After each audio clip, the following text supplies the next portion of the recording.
2018 ಹಾಗೂ 19ರಲ್ಲಿ ದಕ್ಷಿಣದ ಕಾಶ್ಮೀರ ಅಂತಾನೆ ಕರೆಯಲ್ಪಡುವಂತಹ ಕೊಡಗಲ್ಲಿ ಯಾವ ರೀತಿ ಜಲಪ್ರಳಯದ ಸನ್ನಿವೇಶ ಸೃಷ್ಟಿಯಾಗಿತ್ತು ಅನ್ನೋದನ್ನ ನಾವೆಲ್ಲ ನೋಡಿದ್ವಿ. ಈಗ ಮತ್ತೆ ಆತಂಕದ ವಾತಾವರಣ ಅಲ್ಲಿ ನಿರ್ಮಾಣ ಆಗಿದೆ.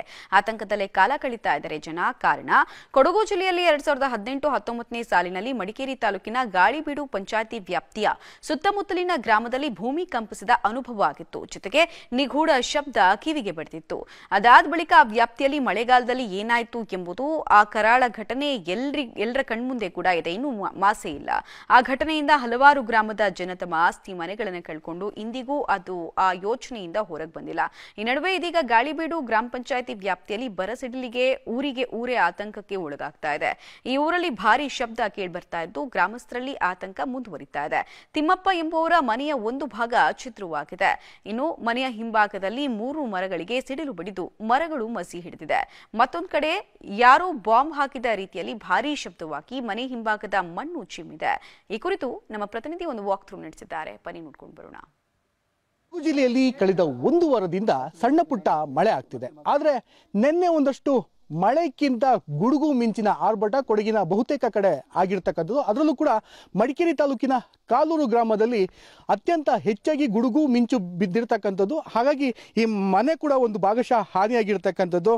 ಈ ಮನೆ ನೀವು ಇಲ್ಲಿ ದೃಶ್ಯದಲ್ಲಿ ನೋಡ್ಬೋದು ಯಾವ ರೀತಿ ಹಾನಿಯಾಗಿದೆ ಅಂದರೆ ಗುಡುಗು ಆ ಪ್ರಮಾಣದಲ್ಲಿ ಹೊಡೆದಿರ್ತಕ್ಕಂಥದ್ದು. ಮನೆಯ ಏನು ಅಡಿಗೆ ಕೋಣೆ ಅಂತ ಏನು ಹೇಳ್ತಾರೆ ಆ ಅಡಿಗೆ ಕೋಣೆ ಸಂಪೂರ್ಣವಾಗಿ ಜಖಂ ಕೂಡ ಆಗಿರ್ತಕ್ಕಂಥದ್ದು. ಅಷ್ಟೇ ಅಲ್ಲದೆ ಇಲ್ಲಿರ್ತಕ್ಕಂಥ ಗ್ರಾಮಸ್ಥರಿಗೆ ಒಂದು ಭೂಕಂಪ ಆದಂತಹ ಅನುಭವ ಕೂಡ ಆಗಿರ್ತಕ್ಕಂಥದ್ದು. ಯಾವ ಪ್ರಮಾಣದಲ್ಲಿ ಆಗಿದೆ ಅಂದರೆ ಒಂದು ಆ ಗುಡುಗು ಮತ್ತೆ ಮಿಂಚು ಹೊಡೆದಿರ್ತಕ್ಕಂಥದ್ದು ಅಂದರೆ ಬಂದು ಮರಕ್ಕೆ ಹೊಡೆದಿದೆ. ಮರದಿಂದ ಸಂಪೂರ್ಣವಾಗಿ ಏನು ಮಣ್ಣು ಏನಿದೆ ಈ ಭೂಮಿಯ ಮಣ್ಣು ಕೂಡ ಬ್ಲಾಸ್ಟ್ ಆದ ರೀತಿ ಆಗಿರ್ತಕ್ಕಂಥದ್ದು ಕೂಡ ಬಹಳ ಸ್ಪಷ್ಟವಾಗಿ ಇಲ್ಲಿ ಗೋಚರಿಸ್ತಾ ಇದೆ. ಇದಕ್ಕೆ ಸಂಬಂಧಪಟ್ಟಂಗೆ ಮಾಜಿ ಸ್ಪೀಕರ್ ಕೂಡ ಈ ಒಂದು ಗ್ರಾಮಕ್ಕೆ ಬಂದು ಇಲ್ಲಿಯ ಮನೆಗೆ ಆಗಿರ್ತಕ್ಕಂಥ ಅನಾಹುತದ ಬಗ್ಗೆ ಖುದ್ದು ಅವರೇ ಪರಿಶೀಲನೆ ಕೂಡ ಮಾಡಲಿಕ್ಕೆ ಬಂದಿದ್ದಾರೆ. ಸ್ವತಃ ಅವರು ನಮ್ಮ ಜೊತೆ ಕೂಡ ಇದ್ದಾರೆ. ಅವ್ರನ್ನೇ ಮಾತಾಡ್ಸೋಣ. ಸರ್, ಹೆಂಗಾಗಿದೆ ಅಂತ ಮನೆಯವ್ರು ಹೇಳ್ತಾ ಇದ್ದಾರೆ. ಸರ್, ನಿನ್ನೆ ದಿವಸ ಸಂಜೆ ಸುಮಾರು 6:30 ಗಂಟೆ ಹೊತ್ತಿಗೆ ಕೊಡಗಿನ ಎಲ್ಲ ಕಡೆ ಗುಡುಗು ಸಹಿತ ಕೆಲವು ಕಡೆ ಮಳೆ ಆಗಿದೆ, ಕೆಲವು ಕಡೆ ಮಳೆ ಆಗಿಲ್ಲ. ಇಲ್ಲಿ ಕಾಲೂರು, ಇದರ ಉಪಗ್ರಾಮ ಬಾರಿಬೆಳ್ಳಚ್ಚು ಅಂತೇಳಿ ನನ್ನ ಊರೇ. ನನಗೆ ಮಾಹಿತಿ ಬಂತು, ನೆನ್ನೆ ತಡವಾಗಿ ಬಂತು. ಇವತ್ತು ಬಂದು ನೋಡೋಣ ಅಂಥೇಳಿ ನೋಡಿದ್ರೆ ಆಶ್ಚರ್ಯ ಆಗೋ ರೀತಿಯಲ್ಲಿದೆ. 1 ಡ್ರಾಪ್ ಮಳೆ ಬರಲಿಲ್ಲ. ಅದು ಇನ್ನೊಂದು ವಿಶೇಷತೆ. ಮಳೆನೇ ಬರಲಿಲ್ಲ. ಮೊನ್ನೆ ಎಲ್ಲ ಹೊಡೆದಿದೆ ಮಳೆ. ವಿತೌಟ್ 1 ಡ್ರಾಪ್ ಮಳೆ ಇಲ್ಲದೆ ಈ ರೀತಿ ಗುಡುಗು ಹೊಡೆದೋದ್ರ ಪರಿಣಾಮ ಇಲ್ಲಿ NK ತಿಮ್ಮಪ್ಪ ದಿವಂಗತರು, ಅವರ ಹೆಂಡತಿ ಮಕ್ಕಳು ಇದ್ದಾರೆ, ಅವರು ತೀರ ಹೋಗಿದ್ದಾರೆ.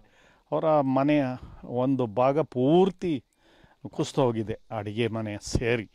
ಇದನ್ನು ನೋಡಿದ್ರೆ ಬಹುಶಃ ಒಂಥರದ ಭಯದ ವಾತಾವರಣ. ಇಲ್ಲಿ ಪಕ್ಕದಲ್ಲೆಲ್ಲ ಸುಮಾರು ಮನೆಗಳಿದ್ದಾವೆ, ಅಲ್ಲಿ ಕೂಡ ಕಂಪನ ಆಗಿ ಮಣ್ಣೆಲ್ಲ ಬಿದ್ದಿದೆ ಅಂತ ಹೇಳುವಂಥದ್ದನ್ನು ಇಲ್ಲಿ ಈಗ ಇದ್ದವರೆಲ್ಲ ಹೇಳ್ತಾ ಇದ್ದಾರೆ. ಬಹುಶಃ ಇದು ನನ್ನ ಪ್ರಕಾರ ಯಾರಾದರೂ ಜಿಯಾಲಜಿಸ್ಟ್ ಬಂದು ಇದೇನು ಬರೀ ಗುಡುಗುನಿಂದ, ಯಾಕೆಂದ್ರೆ ಮಿಂಚು ಕಾಣಲೇ ಇಲ್ಲ ಅಂತ ಇವರು ಯಾರು, ಅಥವಾ ಭೂಕಂಪನ ಏನಾದರೂ ಆಗಿದೆಯಾ ಅನ್ನೋದನ್ನು ನೋಡೋದು ಒಳ್ಳೆಯದು. ಜಿಲ್ಲಾಡಳಿತ ಇಲ್ಲಿಗೆ ತಕ್ಷಣ ಭೇಟಿ ನೀಡಿ ಅವರಿಗೆ ಸೂಕ್ತ ಪರಿಹಾರ, ಈಗಾಗಲೇ PDO ಮತ್ತು VA ಬಂದಿದ್ದಾರೆ, ಸಂಬಂಧಪಟ್ಟ ಅಧಿಕಾರಿಗಳು ಎಲ್ಲ ಬಂದು ಯಾಕೆ ಹೀಗೆ ಆಗ್ತಾ ಇದೆ, ಒಂದು ಮರನೇ ಸುಟ್ಟು ಹೋಗಿದೆ, ಇದು ಒಂಥರದ ಆಶ್ಚರ್ಯ ಪಡುವಂಥದ್ದು. ಹಾಗಾಗಿ ಜನ ಒಂಥರ ಭಯಭೀತರಾಗಿದ್ದಾರೆ. ಇದಕ್ಕೆ ಸೂಕ್ತ ರೀತಿಯಲ್ಲಿ ಪರಿಹಾರ ಕೊಡೋದು ಮತ್ತು ಇದರ ಮೂಲವನ್ನು ಕಂಡುಹಿಡಬೇಕು. 2018ರಲ್ಲಿ ಕೂಡ ಇದೇ ರೀತಿ ಆಗಿದೆ. ಅದು ಮರುಕಳಿಸದಂತೆ ಏನು ಮಾಡಬೇಕು ಅನ್ನೋದನ್ನು ಜಿಲ್ಲಾಡಳಿತ ಗಂಭೀರವಾಗಿ ಪರಿಗಣಿಸಬೇಕು ಅಂತ ಒತ್ತಾಯ ಮಾಡ್ತೇನೆ. ಈಗ ಪ್ರಕೃತಿಯಲ್ಲಿ ನಡೆಯುವಂಥದ್ದು ಒಂದು ಗುಡುಗು ಮಿಂಚು ಸಹಜ ಪ್ರಕ್ರಿಯೆ. ಆದರೆ ನೀವು ಹೇಳ್ತಾ ಇದ್ದೀರಾ ಇಲ್ಲಿ ಭೂಕಂಪ ಕೂಡ ಅನುಭವ ಆಗಿದೆ, ಇಲ್ಲಿ ಸಾಕಷ್ಟು ಮನೆಗಳು ಕೂಡ ಬಿರುಕಾಗಿದೆ ಅಂತ. ಅಂದ್ರೆ ಯಾವ ರೀತಿ ಆಗಿದೆ ಅಂದ್ರೆ 2018ರಲ್ಲೂ ಕೂಡ ಇದೇ ಒಂದು ಮುನ್ಸೂಚನೆಯನ್ನು ಕೂಡ ನೀಡಿತ್ತು ಬಹುತೇಕ ಗ್ರಾಮೀಣ ಭಾಗದಲ್ಲಿ. ಅಂದ್ರೆ ಮುಂಬರುವ ಮಳೆಗಾಲದಲ್ಲಿ ಅನಾಹುತ ಕಾದಿದೆ ಅಂತಾನು ವ್ಯಕ್ತಪಡಿಸ್ತಾರೆ.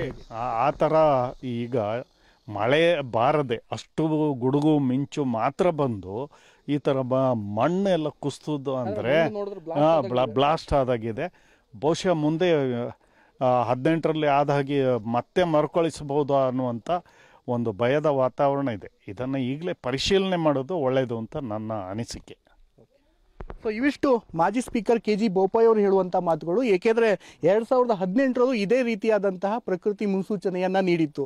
ಈ ಗ್ರಾಮದಲ್ಲೂ ಕೂಡ ಇದೀಗ ಭೂಕಂಪ ಆದಂತಹ ಅನುಭವ ಅನ್ನೋದು ಕೂಡ ಗ್ರಾಮಸ್ಥರು ಕೂಡ ಹೇಳ್ತಾ ಇದ್ದಾರೆ. ಹೀಗಾಗಿ ಮುಂಬರುವ ದಿನಗಳಲ್ಲಿ ಒಂದಷ್ಟು ಅನಾಹುತಗಳು ಕೂಡ ಆಗಿರ್ಬೋದು. ಹಾಗಾಗಿ ರಾಜ್ಯ ಸರ್ಕಾರ ಆಗಿರ್ಬೋದು, ಜಿಲ್ಲಾಡಳಿತ ಇರ್ಬೋದು, ವಿಜ್ಞಾನಿಗಳನ್ನ ಸ್ಥಳಕ್ಕೆ ಕರೆಸ್ತು ಅಲ್ಲಿನ ಪರಿಶೀಲನೆಯನ್ನು ಕೂಡ ಮಾಡಬೇಕು ಅನ್ನೋದು ಕೂಡ ಗ್ರಾಮಸ್ಥರ ಒತ್ತಾಯ ಕೂಡ ಆಗಿರ್ತಕ್ಕಂಥದ್ದು. ಕ್ಯಾಮ್ರಾಮನ್ ಶಿವ ಜೊತೆ ಮಲ್ಲಿಕಾರ್ಜುನ್, ಪಬ್ಲಿಕ್ ಟಿವಿ, ಮಡಿಕೇರಿ.